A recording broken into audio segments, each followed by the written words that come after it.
بسم اللہ الرحمن الرحیم بسم اللہ الرحمن الرحیم۔ تختی نمبر 5 اور 6 ہم نے پڑھ لی۔ تنوین کی تختی کے اندر کچھ باتیں ہیں اور ابدن کی تختی کے اندر کچھ باتیں ہیں، وہ دو چار باتیں عرض کر دیتا ہوں۔ مثلا تنوین کی تختی میں جب آپ پڑھیں گے میم دو زبر من، تو الف کا نام آپ نہیں لیں، دال دو زبر دان پڑھیں گے تو یا کا نام یاد ہو۔ نہیں لیں۔ تو کوئی سوال پوچھے کہ آپ کیوں نہیں لیتے، اس کا کوئی اصول، کوئی قاعدہ؟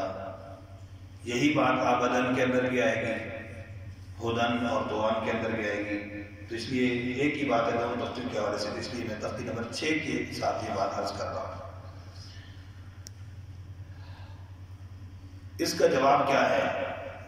دال دو زبردن کے آگے الف لکھا ہوا ہے پر اس کا نام نہیں لیتے۔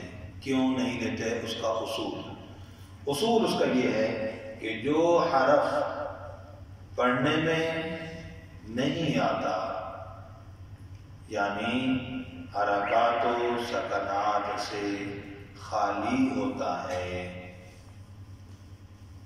ہجا میں اس کا نام نہیں لیا جاتا۔ بہت آسان الفاظ ہیں، بڑے ٹیٹ کر کے میں نے الفاظ عرض کی۔ جو حرف، پہلا اصول عام اصول ہے، جو حرف پڑھنے میں نہیں آتا یعنی حرکات و سکنات سے خالی ہوتا ہے، یہ اس کی وجہ ہے، اس لیے پڑھنے میں نہیں آ رہا، لہذا اس کا ہجا میں نام نہیں لیا جائے گا۔ سمجھ آ گئی بچوں؟ اچھا، تو یہ اصول آ گیا آپ کے سامنے۔ اس لیے دال دو، اچھا پھر لکھا ہوا کیوں؟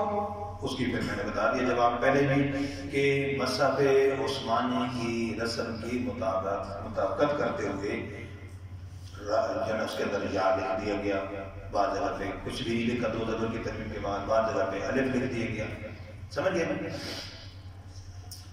اسی طرح دوسرا سوال آنا کے بارے میں کہ یہ لکھا ہوا اس کے ساتھ کیا ہے؟ نون، بڑا نون۔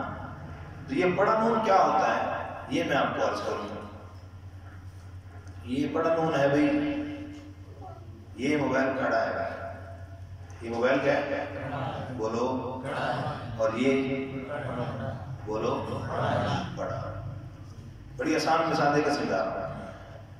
اب میں الفاظ جو لکھو بول رہا ہوں اس کو نوٹ کریں گے تو سمجھ آنے کے بعد میں، یہاں پر جو نون ہے یہ لکھا ہوا تو ہے کھڑا، یعنی اس کے ساتھ الف لکھا ہوا ہے، یہ میں کھڑے کی شکل بتا رہا ہوں۔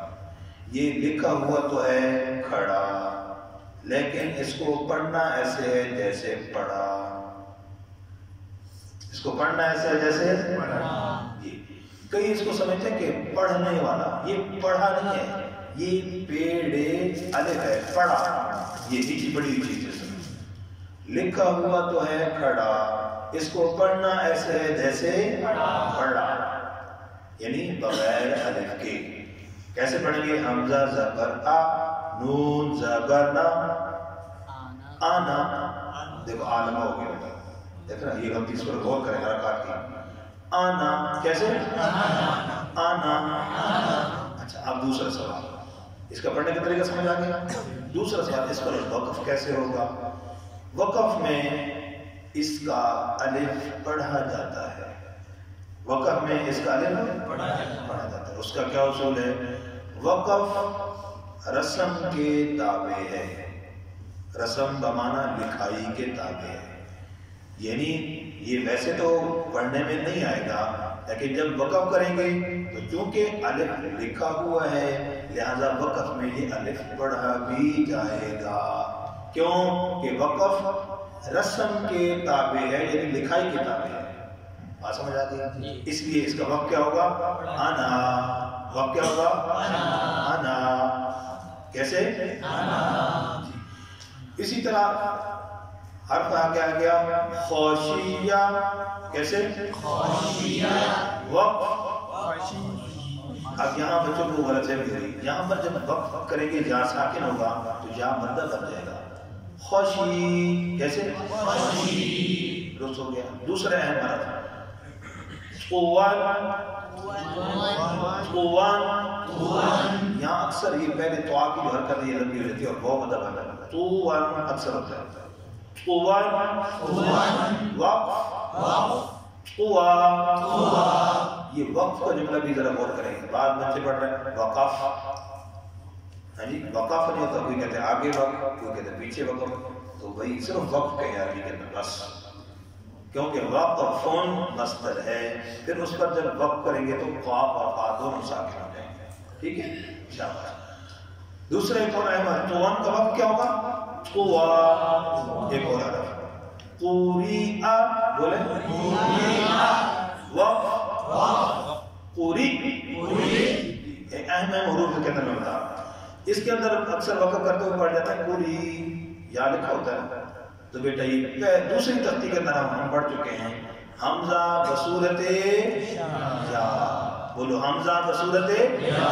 تو یہاں پر یا نہیں ہے, کیا ہے؟ حمزہ ہے.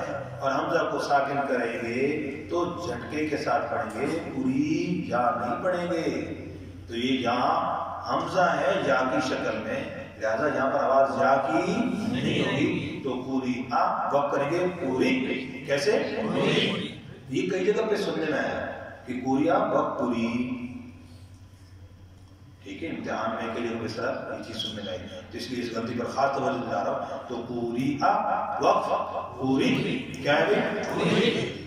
اسی طرح عین کا خیال رکھنا بھائی, عینابن اینابن حمزہ نہ بن جائے. اور اسی طرح قطرہ اور غبرہ, اس کے اندر سٹائل کے اندر ایک غلطی چھپی ہے. غبارتن قطارتن, یہ دیکھو تا کیا کہہ رہے باقی لہنے جلی ہوگی. غبارتن قطارتن. ایک اور ہے کوفوان.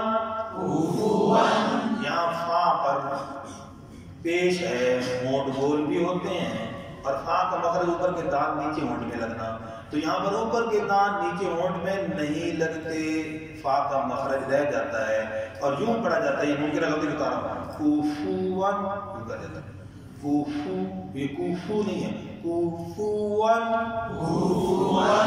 سمجھ آیا کہ نہیں؟ بہت اہم بات ہے. ٹھیک ہو گیا جی. اسی طرح کی ممکن جو باتیں تھی کچھ سوال جیسے آپ کو ان کی دعاؤں میں نے عرض کیا. جزاک اللہ.